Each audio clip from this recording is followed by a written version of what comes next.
All right, ladies and gentlemen, Professor Brenton Boyce, and this is Courtroom Testimony.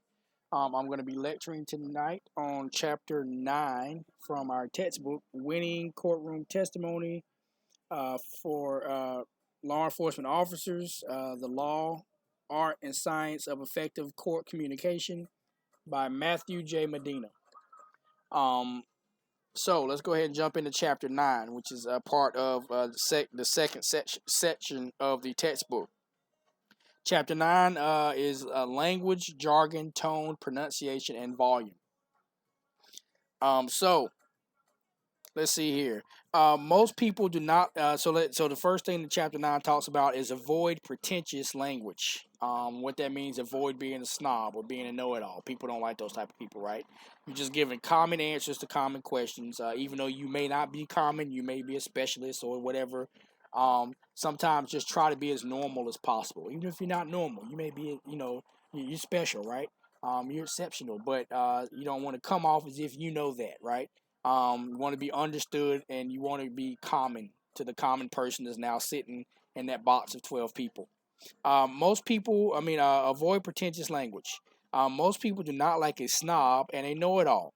So avoid using overly technical words or unnecessary jargon.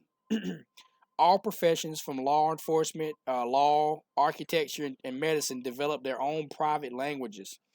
Members of these professions use words and phrases that are known to the in group, but unfamiliar to the out group or everyone else. The purpose of your testimony, remember, is to inform your listeners, the judge or the jury, in the most understandable way. Of course, you want to be understandable, but you also don't want to talk down. I know it's like you have to kind of be a balance. So you don't want to talk down. Rather, use words that a normal educated person would use in everyday speech. Um, and the book gives rattles off a whole bunch of examples and questions and answers. Um, so also then the book talks about passive voice, and passive voice is essentially when you're not saying that someone did or something happened to a specific person. It's kind of a, oh, it happened, but it's not who did it. So an example would be, a question would be, what did she do with the credit card? And the answer is the purchases were placed on the victim's credit cards, knowing that she was suffering from mental impairment. So you see how it doesn't say who did what; it just says that purchases were made. That is passive voice. As it said before, passive voice is for politicians. You use passive voice whenever you do not identify the person doing the action. Um, Mistakes were made as an example, but not saying that this person made a mistake. Instead of saying I made a mistake, you may say, a passive voice would be someone saying mistakes were made. Police, prosecutors, and witnesses for the prosecution should limit their use of passive voice. Of course, defendants and defense witnesses could probably, it'd be good for them to use passive voice because they're being accused of doing something specific. So they never want to use specific language unless they're saying what someone else did that they didn't do. So some the person was killed is different than you kill the person. So of course, passive voice kind of takes it. It doesn't put blame or say what someone definitely did. So that of course, if I'm trying to create reasonable doubt or kind of create the an ambiance for reasonable doubt, of course, as a defendant, I would want to use passive voice. Um, but of course, in prosecution, you definitely don't want to do that. So also, let me see what else the book talks about. Um, there will be occasions where it will be necessary for you to use specialized words and phrases that are known to people within your profession, but unknown to those outside of the profession. We call those terms of art.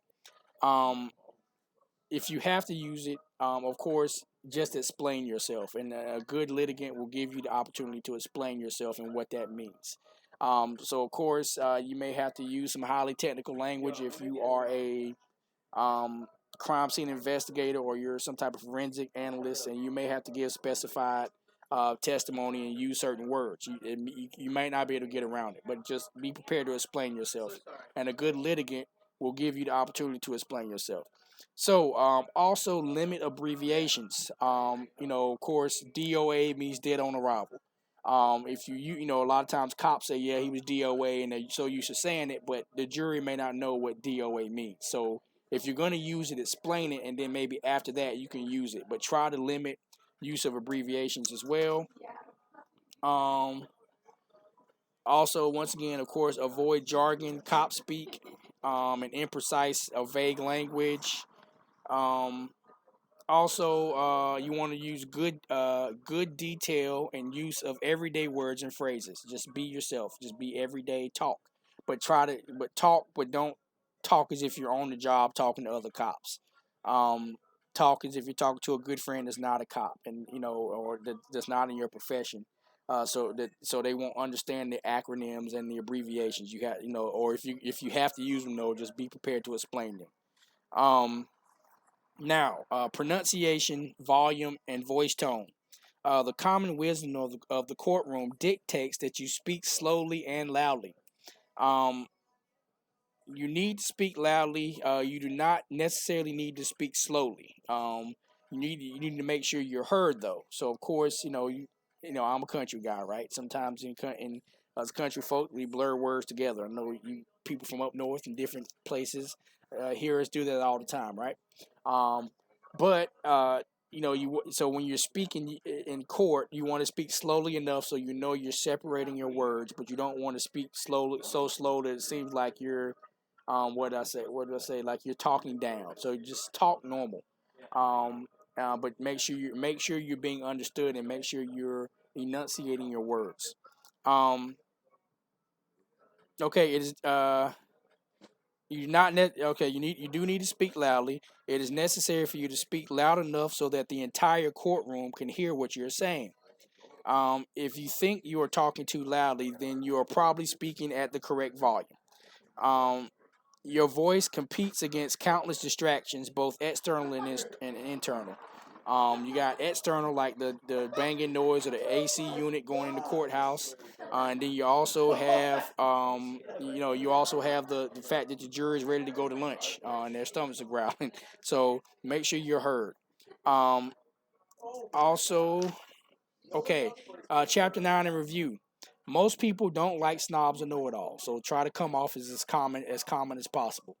Speak at your normal pace within reason, but make sure that you're understood. Cause you kind of want to be a little proper, but not like overly snobby. You want to try to speak in the best King's English you can. I don't do that all the time, so but in the court, try to. Also use natural pauses. Don't just speak and put periods at the end of your sentences and put commas in your talking where they belong. Don't just give run on sentences and keep talking. And also use natural pauses because of course the jury's listening to you.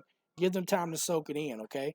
When you answer a question, even if you have to explain yourself at a not a snail's pace, but slow enough to where the jury will understand what you're saying. So those pauses are important. Speak with the deepest voice that comes naturally to you. So you can be heard.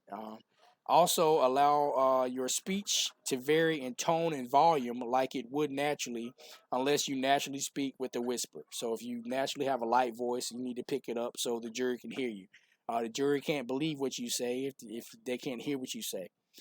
Only testify to what you saw with your own eyes, heard with your own ears, or felt with your own senses. So, that is chapter 9. So, once again, review questions, answers when you flip the book over. Keep doing that, and you'll be prepared. So you guys take care. Be good.